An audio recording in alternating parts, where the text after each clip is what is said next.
Bermuda ট্রায়াঙ্গলের কথা আপনারা শুনেছেন। বারমুদা ট্রায়াঙ্গলটা কি, এটা এখনো বিজ্ঞানের কাছে স্পষ্ট হয়নি। বাইরে যখন কোনো প্লেন যায় অথবা কোনো জাহাজের রেঞ্জে আসে, প্লেন হারিয়ে যায়, জাহাজ হারিয়ে যায়, কোথায় যায় কেউ হদিস করতে পারে না।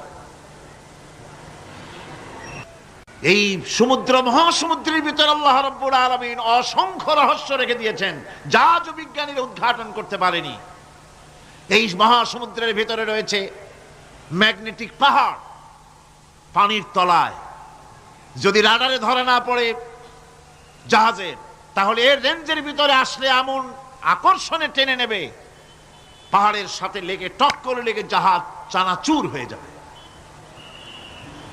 এই মহাসমুদ্রের ভেতরে আল্লাহ পাক মাছ রেখেছেন, অসংখ্য মাছ রয়েছে, অসংখ্য ধরনের প্রাণী রয়েছে।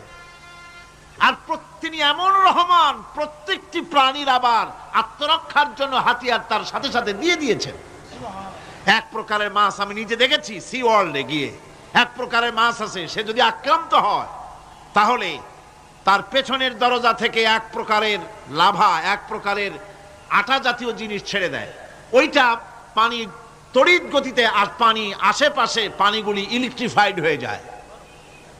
যে তাকে আক্রমণ করতে আসছে ইলেকট্রিক শক খেয়ে পালানো ছাড়ার পথ থাকে না। আবার আরেক প্রাণী, আরেক প্রকারের মৎস্য আছে যেগুলি আক্রান্ত হলে পরে সে তখন তার মুখ থেকে ব্লু রঙের, গাঢ় কালো রঙের এক প্রকারের